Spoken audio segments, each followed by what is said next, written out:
And the original stockade was built upon the hill behind us, covered about 4.5 acres. But two on the left is like a 1/3 scale model of the original fort.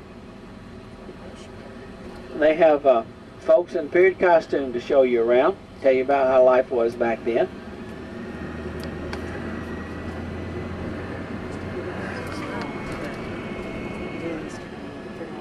Now most of these buildings we see to our right were warehouse space with the goods shipped up and down the Cumberland. They just landed right here and took.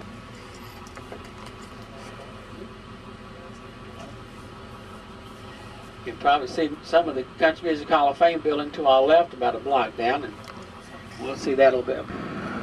This is where a lot of the live entertainment is. Each one of these honky-tonks, bars, saloons, whatever you want to call them, features live music. They all have their own bands. It's kind of like tuning your radio. You make a little turn, you hear music, turn it again, hear music. Robert's Western World here to our right.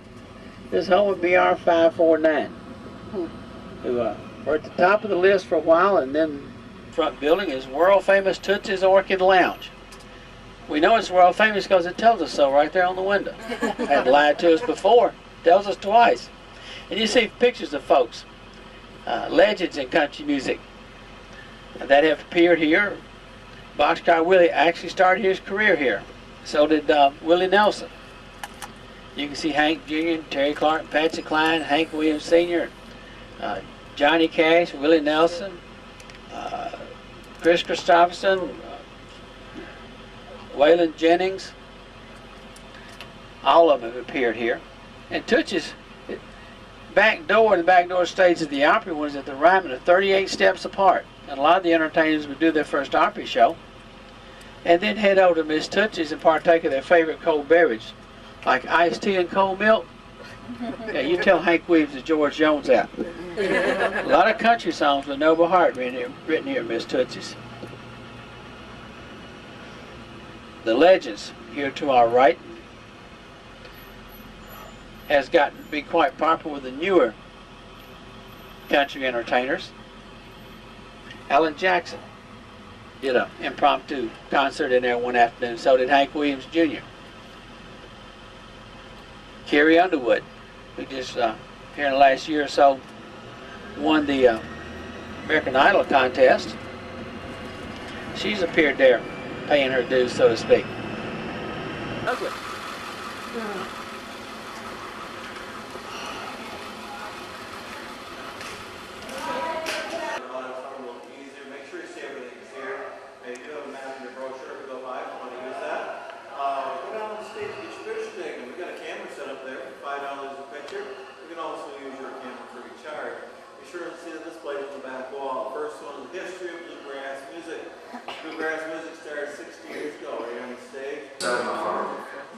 What film? Oh. Great voice launcher. I remember running down the alley hollering, "I'm some on the Grand Ole Opry." You know, there's just certain things in Nashville that give you chill bumps. And as an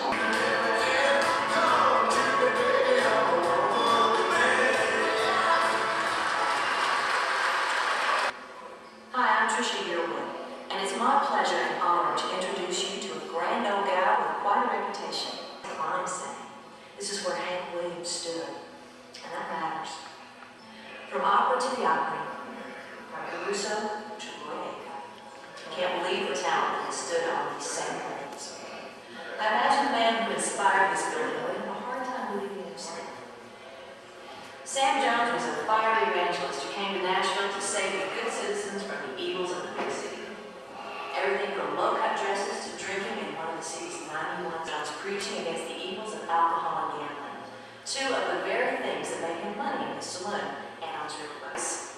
But something in Sam Jones' sermon spoke to Thomas Ryman so deeply that the course of his life was changed forever. Ryman became obsessed by a dream to construct a place of worship where Nashvilleians could gather that was large enough so Sam... It was Christmas Day, 1904. Sam Jones came to the tabernacle to conduct a funeral service for the man who at the end of his life as an actor. At the end of the service, Jones, with the sheep he sees standing by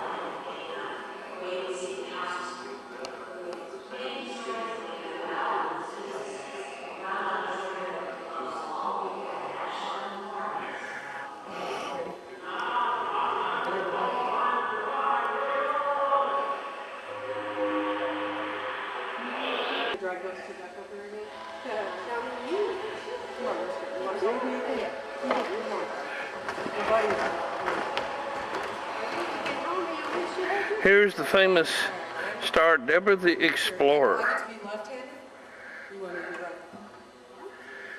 Come on, wake up, have some fun.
Now they've been here for about 6 years now. I haven't seen it out. Now if you can picture a piano upside down with the windows being the black keys, that's kind of the style of the building. That round rotunda part back there houses a lot of gold records. It has statues of each one of the members of the Hall of Fame. And those are music notes around the top of it. Those are the notes that will the circle be unbroken, kind of their theme song. Now all the members have costumes and instruments on display that they have donated. There's quite a lot of videos for you to see. A lot of things to do there. Automobiles, as Elvis is going. Whoops. Well, try that again.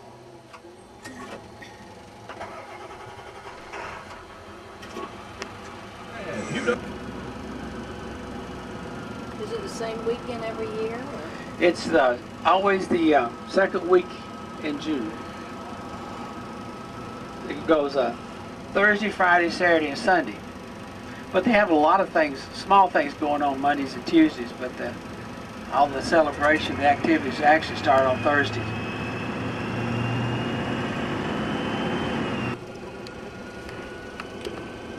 To have 3 former presidents from the state of Tennessee and almost a 4th.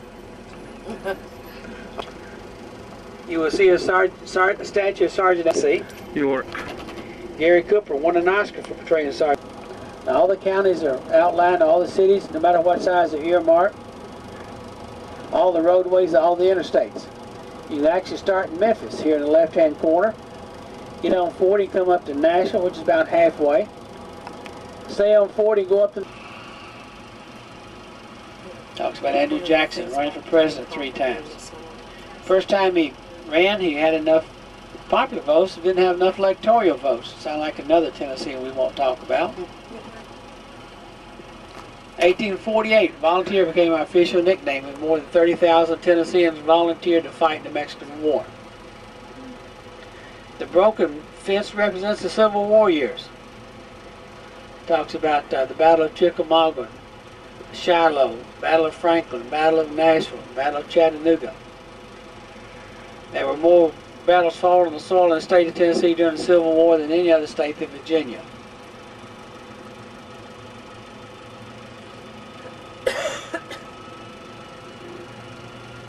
June 1st of 1896, and dedicated to the men and women from the state who fought during World War II, some 315,500 of them.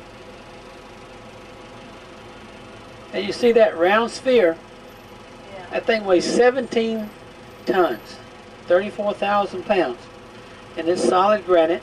It's a map of the world as it was during World War II, and see it, the wind is making it spin. It's floating on 1/8 inch of water.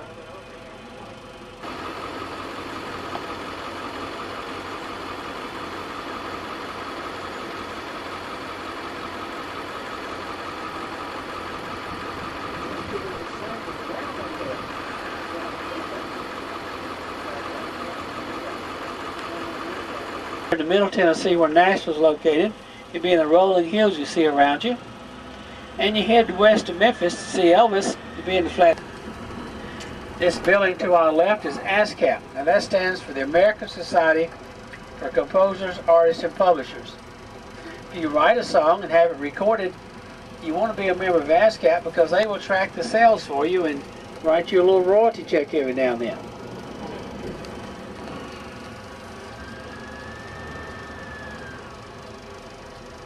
Sony Music Publishing to our left, and Sony the big boys in the recording industry. Dirks Bentley, newest member of the Opera